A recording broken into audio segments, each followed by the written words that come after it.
ये समझिए कि लोगों को बताने के लिए आए हैं कि देखिए ये पसमानदा जमात के लोग, पिछड़ी जमात के लोग देश की आज़ादी में कितनी अहम भूमिका निभाए और देश सेवा में कितना अहम भूमिका निभाए। माने बिहार में जो मुसलमानों की आबादी है उसमें 76% पसमानदा जमात के लोग हैं। तो ऐसे पोजीशन में आज पूरी पसमानदा जमात के लोग नीतीश कुमार जी के साथ है।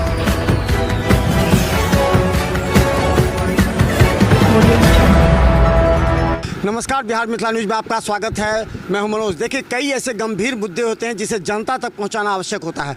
हम बता दें कि जनता दल यूनाइटेड अल्पसंख्यक बिहार के द्वारा आज महान स्वतंत्रता सेनानी अब्दुल कयूम अंसारी और परमवीर चक्र विजेता अब्दुल हमीद जी की जयंती समारोह कार्यक्रम में देखिए तमाम नेता और देखिए कई लोग यहाँ पर मौजूद हैं। और देखिए आज का दिन काफ़ी यादगार रहने वाला दिन है कि इससे आज पीछे बैठे हमसे गुजारिश है कि वो आगे आ जाएं। आज कार्यक्रम हो रहा है, उसका मुख्य उद्देश्य क्या है? आज के कार्यक्रम का मुख्य उद्देश्य है कि हमारे स्वतंत्रता सेनानी अब्दुल कयूम साहब और परमवीर चक्र विजेता अब्दुल हमीद साहब का जयंती 1 जुलाई को होता है। 1 जुलाई को हुआ था। हम लोग पूरे महीने इसका जयंती समारोह मनाते हैं। 1 जुलाई को हम लोगों ने पटना में अपने कर्पूरी हॉल में हम लोगों ने मनाया था, जदयू कार्यालय में। और आज हम दरभंगा में इन दोनों वीर के यौम पैदाइश के मौका से आज हम लोग खराज अकीदत माने जन्मदिन के बारे में उपलक्ष्य में इनको माल्यार्पण करने आए हैं।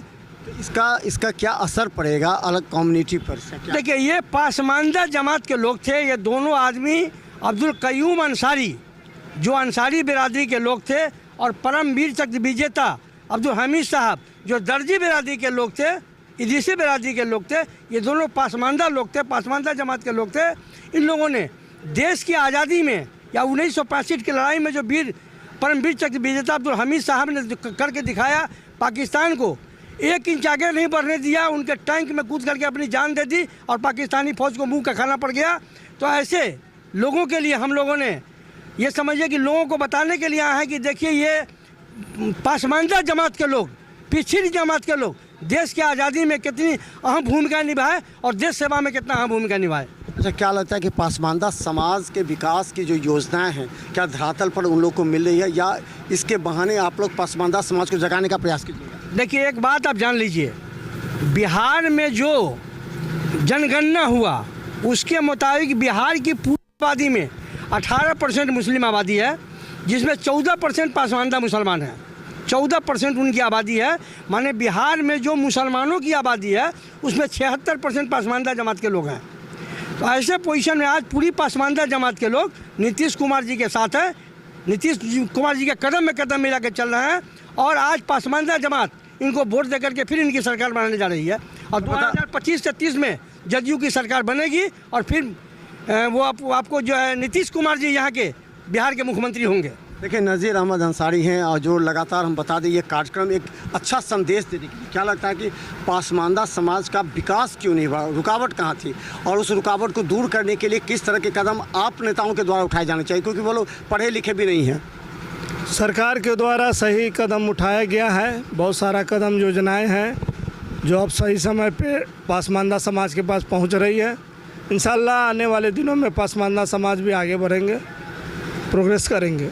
अच्छा, युवाओं को किस तरह, तो जी बताइए कि किस तरह युवाओं को आगे बढ़ने की ज़रूरत है? पसमानदा को जितना फ़ायदा मिलना चाहिए उनको दरकिनार करता चला गया। तो क्या लगता है इस जनगणना से उन लोगों को जगाने का प्रयास किया जाए? जी बिल्कुल। अभी जो जनगणना हुआ है आप देख पा रहे हैं कि बड़े पैमाने पे युवा लोग अब जाग रहे हैं।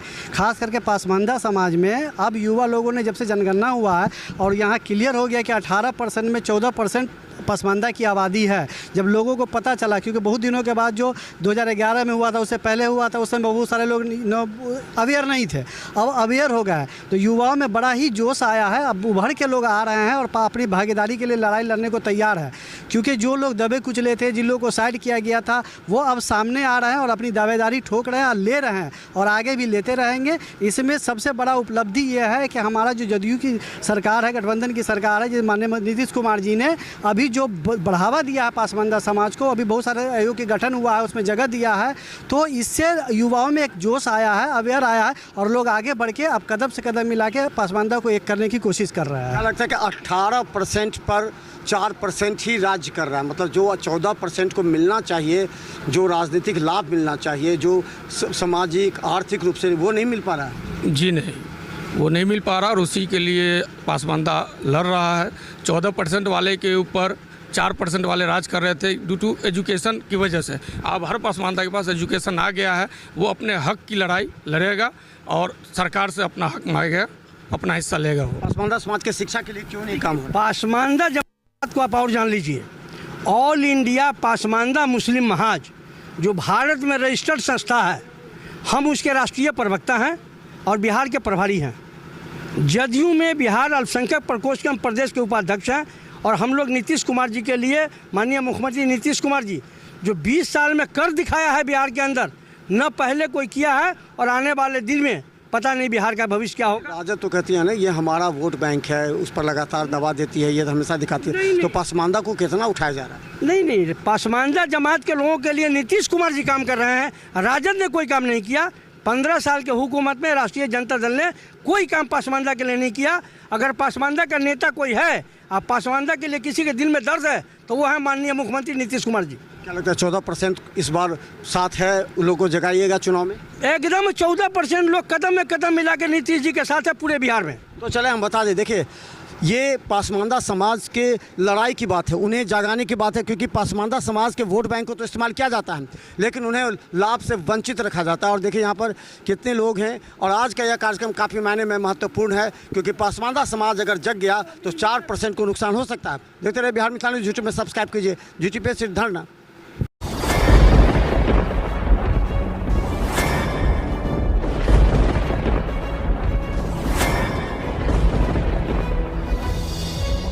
हम जीविका के CRP छी 10 साल 12 साल से, एको गो पाई ना हमरा के दरमाहा घरे घरे।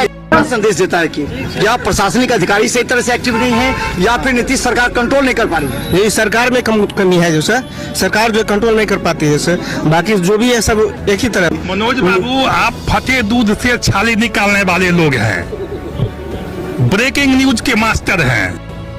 गरीब का ये सब गरीब का है ही नहीं, शासन सत्ताकार आदमी है, ये सब बर्बाद कर दिया बिहार को।